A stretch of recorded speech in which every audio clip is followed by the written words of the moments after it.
What happens when Hollywood's most outspoken actor sits down with daytime television's most controversial host?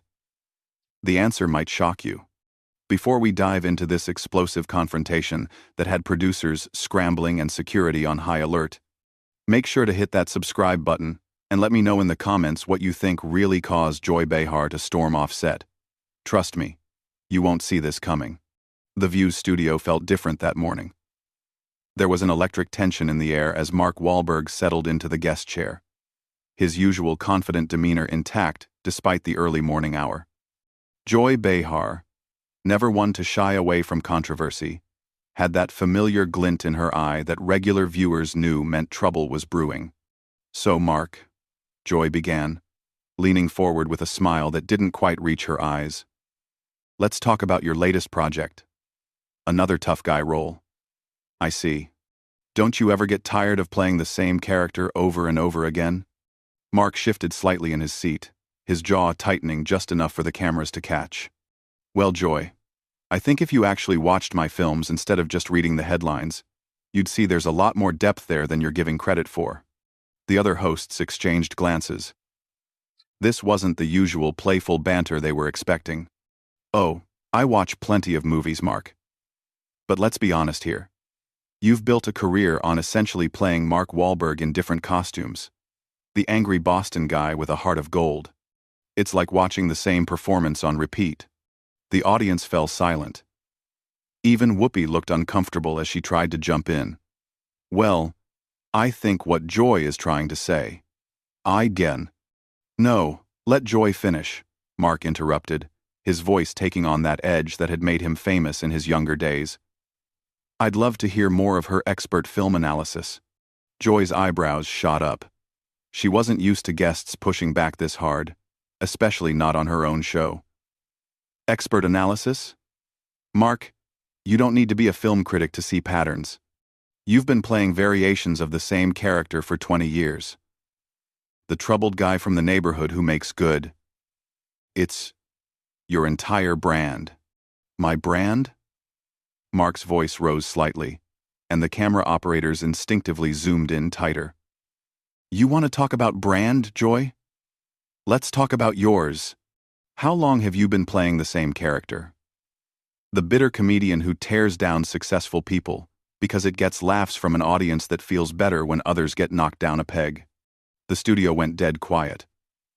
Producers in the control room were frantically gesturing, but neither Joy nor Mark seemed to notice.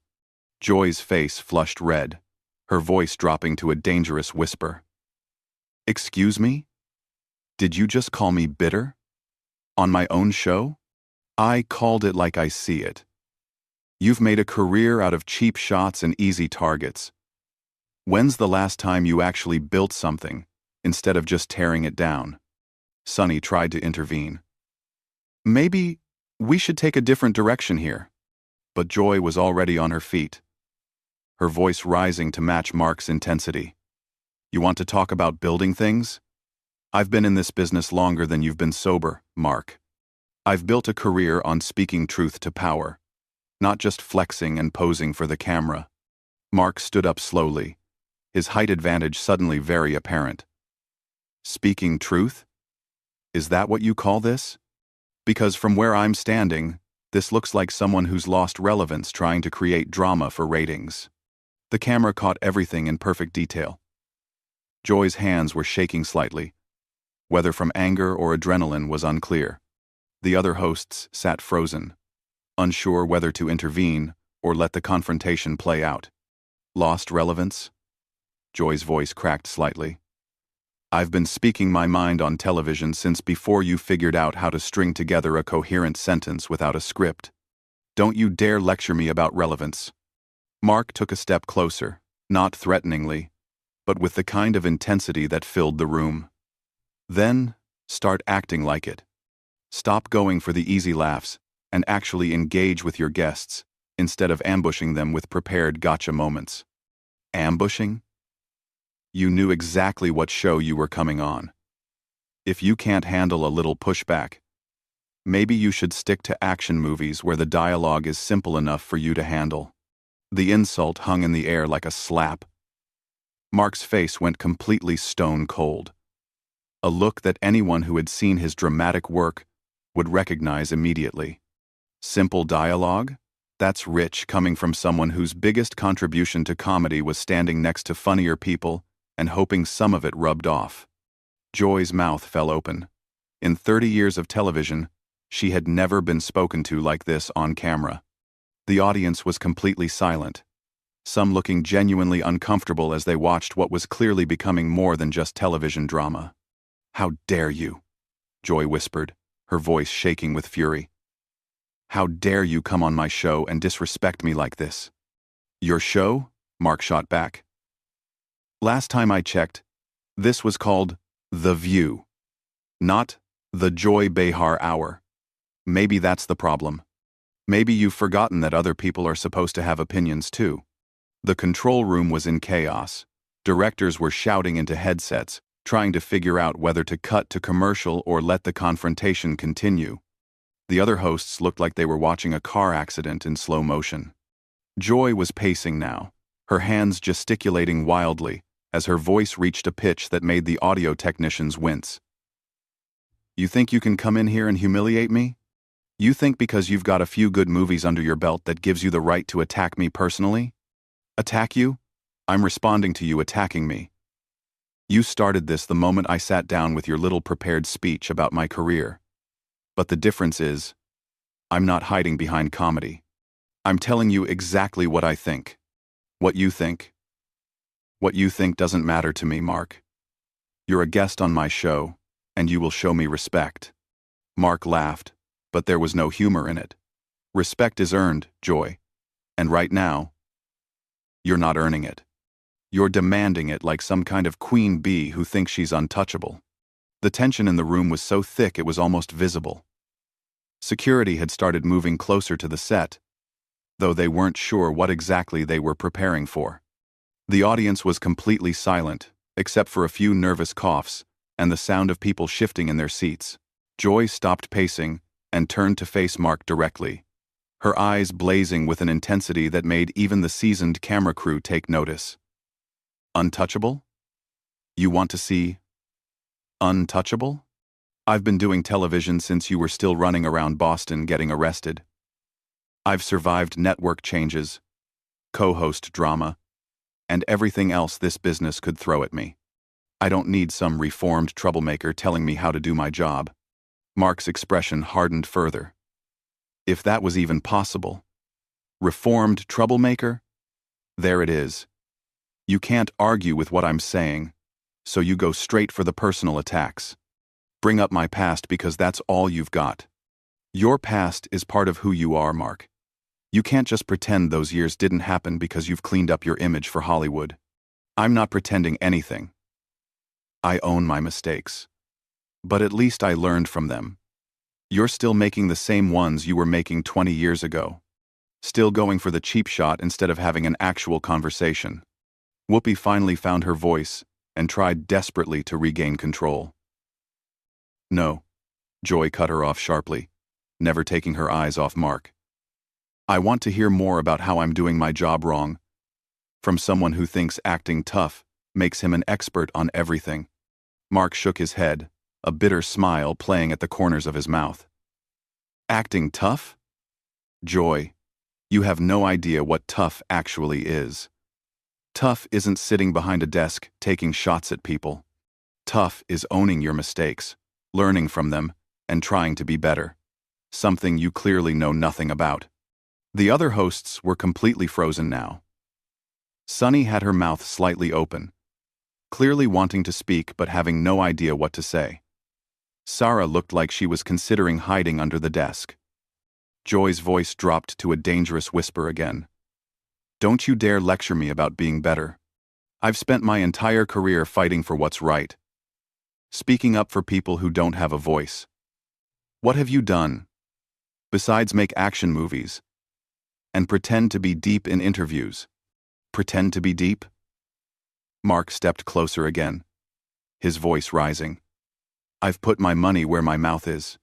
I've created jobs, supported charities, helped kids in my old neighborhood. What have you done besides?" Complain about people who are actually making a difference. Making a difference? You make movies, Mark. You're not curing cancer. You're not saving the world. You're an entertainer who's gotten way too comfortable believing his own hype. The audience was completely captivated now, some leaning forward in their seats as if they were watching a boxing match instead of a daytime talk show. The camera operators were having a field day, cutting between close-ups of both faces as the argument intensified. Mark's laugh was harsh and cold. Believing my own hype? That's perfect, coming from someone who thinks being loud equals being right. You don't want conversation, Joy. You want submission. You want guests to come on here and nod along while you deliver your prepared talking points. My prepared talking points? At least I do my homework.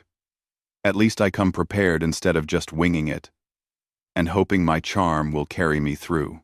Charm? Mark's voice was incredulous now. Is that what you think this is about? Charm? This is about respect. Joy. Something you clearly don't understand. You think because you've been here longer, you can treat people however you want. Joy was trembling now. Whether from rage or something else entirely was impossible to tell. Treat people however I want. I treat people the way they deserve to be treated. And right now, you're acting like an arrogant has-been who can't handle being challenged. The words hit Mark like a physical blow. His face went completely white, then flushed red. For a moment, it looked like he might actually lose his temper completely. Has-been?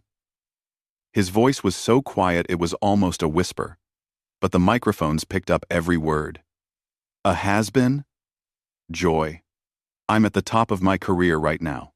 My last 3 movies made more money than your entire network pulls in during a good quarter. But money isn't everything, is it? Because if it was, you'd be treating me with a little more respect. Joy's eyes flashed dangerously. Oh, now we're talking about money? How very Hollywood of you. Reduce everything to box office numbers because that's the only way you can measure worth. I'm not reducing anything to numbers. I'm pointing out that maybe, just maybe, someone who's having the kind of success I'm having might know something about what works. But you can't hear that because your ego won't let you. My ego? Joy's voice cracked slightly. You want to talk about ego? You're the one who can't handle a simple question about your career choices without turning it into a personal attack. Simple question. Joy, you didn't ask me a question. You delivered a prepared insult, disguised as commentary. There's a difference, and the fact that you can't see it is exactly the problem. Whoopi made another desperate attempt to intervene. Maybe we should take a commercial break and... No. Both Joy and Mark said it simultaneously, their voices overlapping in a moment that would have been funny under any other circumstances. Joy continued, her voice rising again. I want to finish this conversation.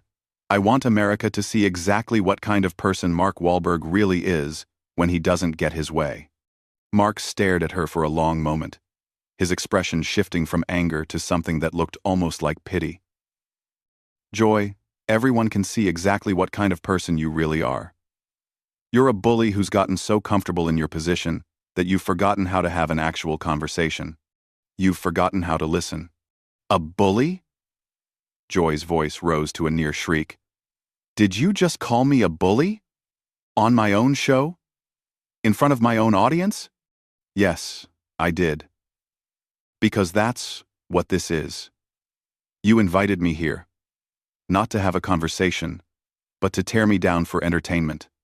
And when I pushed back, you got angry because no one's supposed to fight back. Well, guess what? I'm fighting back. The studio fell completely silent, except for the hum of the cameras and the barely audible whispers of the production crew. Joy was standing perfectly still now, staring at Mark with an expression that was part fury, part shock, part something else entirely.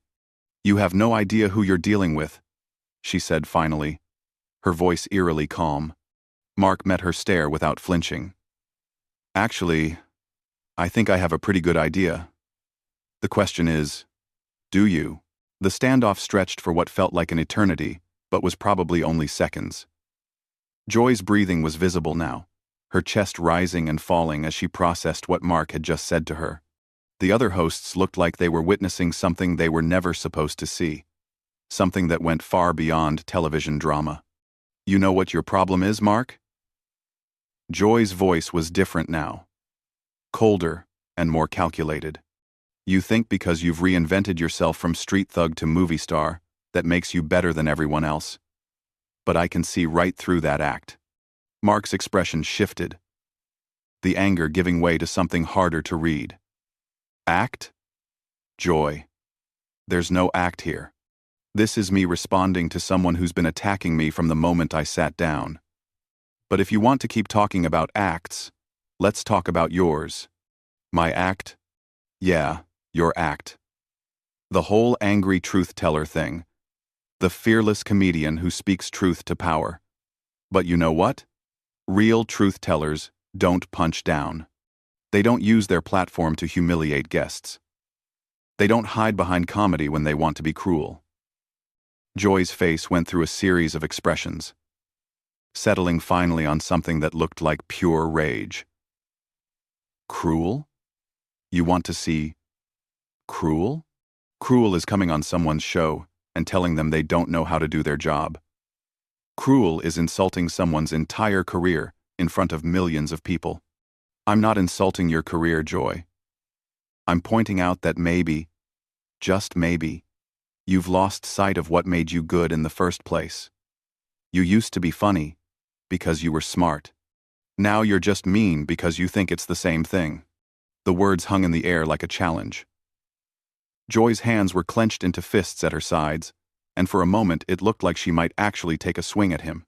Mean? Her voice was barely controlled now. Let's talk about the anger issues that you've never really dealt with.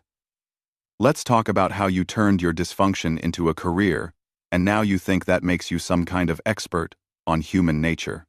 Mark's face went completely still. My anger issues? Joy, you're the one who's been screaming at me for the past 10 minutes. You're the one who can't have a conversation without turning it into a fight. Maybe you should look in the mirror before you start diagnosing other people. Don't you dare tell me to look in the mirror. I know exactly who I am. I'm someone who's not afraid to call out phonies when I see them. And that's exactly what you are. Mark. A phony who's convinced himself that he's changed, but the second someone challenges you, the real Mark Wahlberg comes out. The real Mark Wahlberg? This is the real Mark Wahlberg. Someone who doesn't let people walk all over him just because they have a television show. Someone who stands up for himself when he's being attacked. Joy laughed, but it was a harsh, bitter sound that made everyone in the studio uncomfortable. Attacked? You think this is an attack? This is a conversation, Mark. This is what happens when someone asks you real questions instead of feeding you softball interviews about your latest movie. Real questions? Joy, you didn't ask me one real question. You made statements. You delivered prepared insults. You tried to embarrass me on national television. But the thing is, I'm not embarrassed. The words hit Joy like a physical blow. Her face went white, then red, then white again. I should be embarrassed? I should be embarrassed? You come on my show, you disrespect me in front of my audience, you call me names, and I should be embarrassed? Yes, you should be. Because everyone watching this can see what's happening here. They can see who started this and who's escalating it. They can see who's acting professionally and who's acting like a child throwing a tantrum. Joy's mouth opened and closed several times before any words came out. When she finally spoke, her voice was shaking with rage. A child? Did you just call me a child? Get out. Get out of my studio right now. Mark didn't move. Your studio? I thought we established. This wasn't just your show. Get out, Joy screamed, her voice echoing through the studio. Security, get this man out of here right now. The audience gasped audibly. Some people were holding their phones up, clearly recording despite the rules against it. The other hosts looked like they wanted to disappear into their chairs. Mark stood slowly, his movements deliberate and calm, in contrast to Joy's hysteria. "I'm not going anywhere until this segment is over. I was invited here as a guest, and I'm going to finish what I came here to do." "What you came here to do?" "What you came here to do was promote your movie. Not attack me personally." "Attack you?" "Joy, I've been defending myself this entire time. You're the one who turned a simple interview into a character assassination. And now you're mad because I didn't just sit here and take it." Joy was pacing again, her movements jerky and agitated. "Character assassination? You don't know what character assassination looks like. But you're about to find out." "Is that a threat?" "It's a promise." "You think you can come on my show and humiliate me? You think there won't be consequences? You have no idea what you've just done." Mark finally showed the first signs of real concern, but he kept his voice steady. "If you can't handle that, maybe you shouldn't be in this business." The words were like gasoline on a fire. Joy stopped pacing and turned to face him with an expression of pure fury. "I shouldn't be in this business. I shouldn't be in this business. I've been in this business since before you knew what business was. I've earned my place here. I've earned the right to ask whatever questions I want." "You've earned the right to ask questions, sure. But you haven't earned the right to attack people and expect them not to respond. That's not how the real world works, Joy." "The real world?" "You live in Hollywood, Mark.